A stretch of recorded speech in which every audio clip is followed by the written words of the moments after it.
Just as Cass said, we will be trying to answer anything that comes into the chat, but if we're not able to today, we will definitely follow up and get back with you. So please keep those questions coming because that does help us also in some of the clarification or information that we may need to seek or that we need to provide for you guys. So today, I just wanted to take the opportunity to kind of talk about some changes as well as to go through some of the frequently asked questions we receive and see if that can be a source of clarification for everyone else in those. And so I have some exciting changes to talk about first. One of the efforts that we have as the UDAT team is to really try to streamline EA services. We're trying to make it more efficient, yet more meaningful for the individuals who are utilizing the service, and also for those who are trying to navigate the process through the authorizations and working with families to promote this service. So I'm excited to share a couple of those changes that we have made or that are approaching. The first one is being the use of a waiver year versus an ISP year. So historically, the funding for EAA followed the state fiscal year that all waivers do, which runs from July 1 to June 30th. So effective this past October, just last week, EA services will now follow the ISP year, which eliminates the need to monitor both an ISP and a waiver year for utilization of services. So now you will just have to require job completion within the ISP. We think this is going to be a much cleaner, much more efficient system for service coordinators and families in the tracking process. So we're really excited to see that change. Another exciting change we want to talk about is the limit. We do anticipate that effective January 1, we will see some flexibility in the use of the limit for EA funds. So currently we have a $7,500 limit with an exception process up to $10,000. Beginning January 1, 2023, we will have the ability to use $20,000 over a 2-year period for EA services. So we have been able to go through and look at some of the requests we've received, look at those bids, talk with providers to see what costs, supplies, and those things, how they impact the ability to approve jobs. And what we have discovered is there's a lot of jobs that cannot be done because they exceed the $10,000 limit. And maybe it's just a little bit over. And so we were trying to think of ways that we could ensure that we can get those jobs completed. So this is going to allow us to use $20,000 over a 2-year period. There are a lot of tracking mechanisms. There's some implementation that needs to be reviewed. So we don't have that methodology developed at this time, but please stay tuned because we will have that prior to the January 1 implementation. But we are hopeful that this will allow some additional modifications that have recently been denied due to the limit. We'll allow those to be done, and we'll see families actually being able to get those modifications in their home. Another thing we wanted to talk about today was some of the frequently asked questions that we hope would be beneficial for those of you who are navigating the EA services. So we always appreciate these questions. We always, it helps us learn as well. And one thing that we're trying to do is provide consistency throughout the state. And we recognize that each region kind of had their own interpretation or own use of the service. And we don't think that anybody's wrong in that, but we're trying to go back and clarify it with the division or the definition so that we can make sure that we are using the service correctly in all areas. And so we do know that some of these are more generalized in their response because this is one service where it is always going to be unique.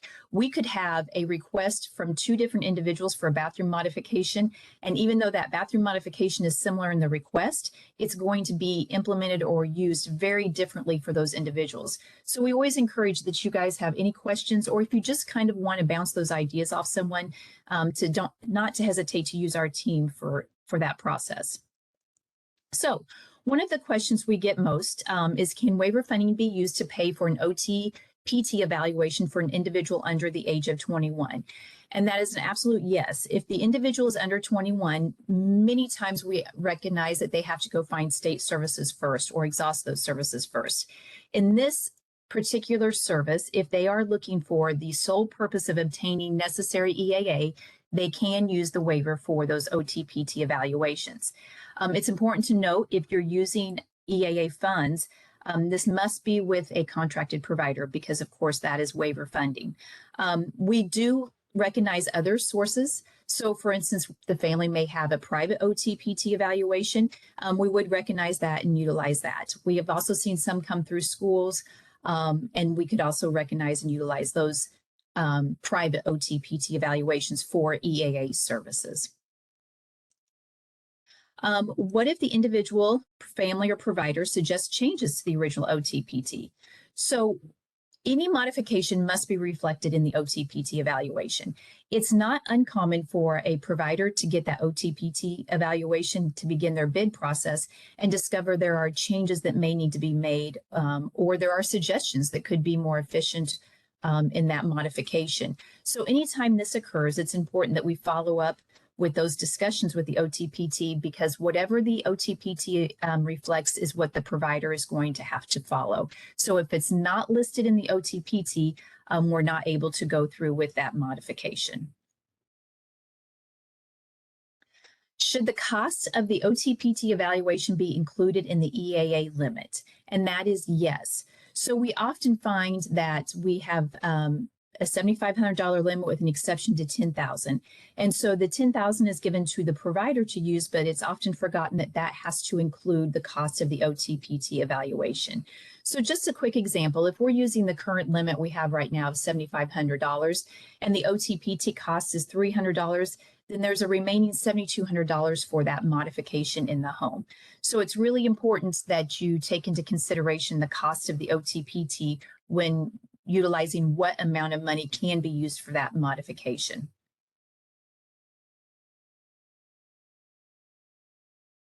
Oh, and let me add one thing too.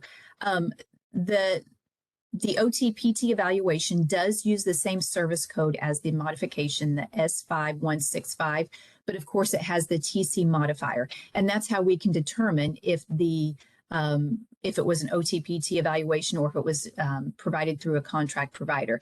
But as you'll see, there is that same core service code. So please be sure you're including that TC modifier amount when you're looking at the overall cost.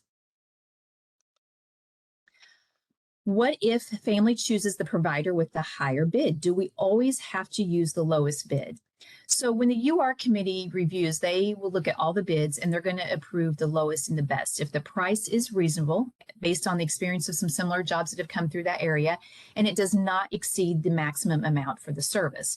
So if you have a family who does provide or who does choose the provider with the higher bid, it's important to include information in there as to why. Maybe the family has had experience with that provider in the past and they prefer their work over the other providers.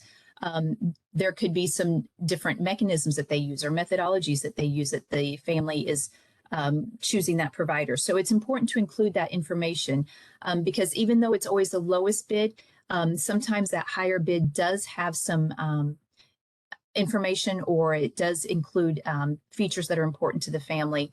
And so that needs to be considered as well. But it is important to document that as to why. What if only one bid can be obtained? And we do see this quite often in these areas, especially in some of the more rural areas where we don't have a plentiful amount of EAA providers. So even though we can accept one bid, it is only after due diligence that you have tried to obtain a second bid. So please be sure that you're documenting in the ISP the attempts to contact the other providers. This includes the company name, the contact information, the dates you contacted, and the result of those attempts. We often have providers, contracted providers who are contacted through email, but sometimes there's some unique ability or some unique, maybe just uniqueness is the word I want to use in the OTPT evaluation. And so it's important to be sure that you have maybe had a conversation with that provider because maybe they don't understand and so they didn't feel that they were able to bid on that. So sometimes email is an easy way for us to get some of that information across, but it is important to often follow up with a phone call or another email to help clarify the bid that's being requested. Can EAA funds be used to offset the cost of new construction or add square footage to a home? And the EAA service is not a service that is just used for anything associated with mobility or accessing an individual's environment. So rather, it's supposed to be looked at as a service targeted at a specific issue, and that issue is the existing home. The existing home or vehicle requires a modification to improve independence. So the answer is no. We don't use EAA funds to offset new construction or add square footage to the home. Because what we're really looking at is existing structures, not looking at new structures or looking to provide opportunity for new structures, but trying to modify what currently exists in the home. Next, are residential modifications required to be ADA compliant? And this is a question we have seen come through that sometimes can affect the cost as well. So contracted providers are often used to working in the public sector where this is a requirement. But when it comes to the private sector or the private residence, this is not required in the home. And so it's important to look over and make sure that it's not something that's influencing the cost, because sometimes the ADA compliance requires a certain use or certain use of equipment, or perhaps more equipment than is necessary. And so we need to review those and make sure that we're not doing anything that is going to have to hold someone to an ADA compliance if it's not necessary. And so this should help with families too in some of the structure, because, you know, grab bars maybe don't have to be included in certain measurements. They can be included for what works for that individual. The other question, can individual family request materials or style to match the home? And so the waiver typically pays only for builder grade materials. So anytime we have costs that are above the builder grade, we're going to look at the family to maybe kick in if that is something that they wish. There are sometimes choices within the builder grade materials that they can choose from, and that seems totally appropriate. But if this is a situation where the builder grade is not what the family wants to go with, then they would be responsible for anything that is above the cost of the builder grade. And this is also true of some of homeowner associations or some of our historic districts. So I have seen situations where a homeowner's requires certain types of materials that are to be used. So again, we would be allowed to provide that builder grade, and anything above that would need to be funded through the family. Again, I want to go back to the purpose of waiver funded EAAs to improve access and independence and safety to the residents, and not necessarily are we looking to do anything for the appearance of the home. The other thing we wanted to kind of go through today was just to remind you that we provide consultation for all EAA requests over 5,000, or we do these by request. And sometimes it may even be that you just have one question, and that's fine. Let us know. It could be that you're in the beginning processes and you really need some help in the planning, and we're more than happy to do that as well. So we provide this technical assistance to providers, service coordinators, as well as to OTPT professionals who are conducting evaluations. So anytime you find you're in that situation and you have some questions, again, please don't hesitate to let us know, because we will review all of these components. We're going to look at the planning, we're going to look at the compliance, and we're going to try to follow up all the way to completion to ensure that there aren't any resolutions that are needed. So we can be used in any array of these. And we can also be used from the very beginning to the very end. And we have a couple of those going on right now where we're going to be involved in the planning all the way to the completion of that project. And that is just to kind of help keep things streamlined, to help keep everybody on the same page so that we're all working towards the common outcome and common goal. With that, I do have some additional information here if you want to contact us with any questions, with those consultation packages. Just send those to the Technology First and Universal Design email box. And Jason is the one who manages that. And so it's typically Jason that you will receive a response from, but once in a while, I'll also be following up with those. We do have several webinars that are available on the website. And then we also have the different tools that can be utilized. And those consist of the bid estimate tool. They consist of the Getting Started document that just kind of gives an overview of how the EAA process works. And then we also have different tools that, like a landlord consent, that you could utilize if you need to obtain some of that. So I'm going to take a quick look through the chat box. And one of the questions is, the consult for over 5,000 is not a requirement. Is that optional? And so I may have misspoke. So no, it is required over 5,000 at this time. And we do look at everything over 5,000 so that if we do need to have some follow through with the provider at the end, we can provide that assistance. So anything under 5,000 would be considered optional. Those are not required for UDAT review.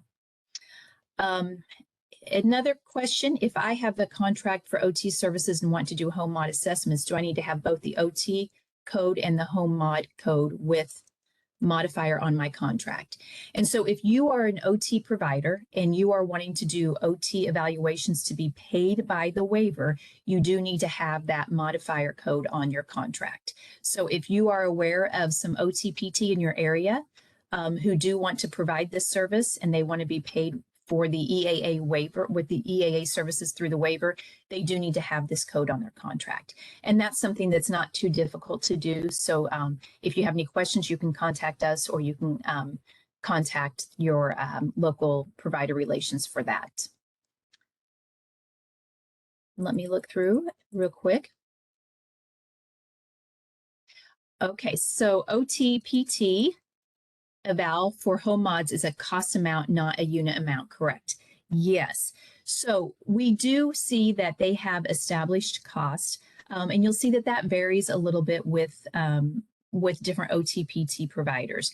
And so based maybe on the amount of time that it takes to do that, it may fluctuate that cost a little bit.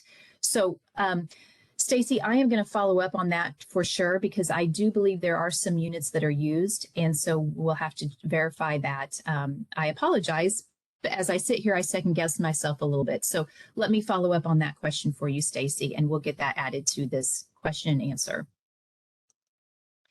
What if a landlord does not want to let a certain EA provider complete work in his home? That's a great question. And so I think that is something to be mindful of as well. So if that landlord does not have to give consent to have the modification completed if they don't feel comfortable with that, with a certain provider. And so if that is a stipulation that is done, then it may be that we need to visit with the family and have a discussion with the team to see what options there are, or if there is something that we need to do in order to help that landlord feel more comfortable with that provider. But again, there is provider choice in this. And that is with the family. And so I think that's one of those situations. I can't give you quite the generalized answer, but I do think that there is opportunity for discussion in that. And we do need to look at some of what's going on there, that maybe they have some issues with that provider. Good question.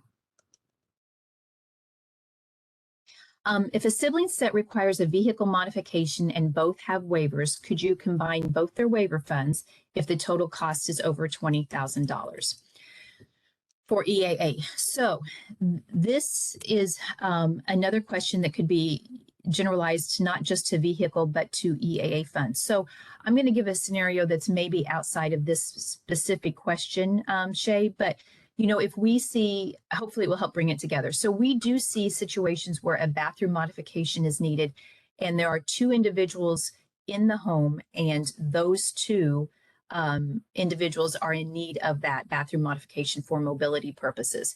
So they can split the cost. Now, the way I do not want it to be looked at is necessarily in an avenue to try to get more funding. What we're really going to be looking at is if this is something that both individuals will be benefiting from.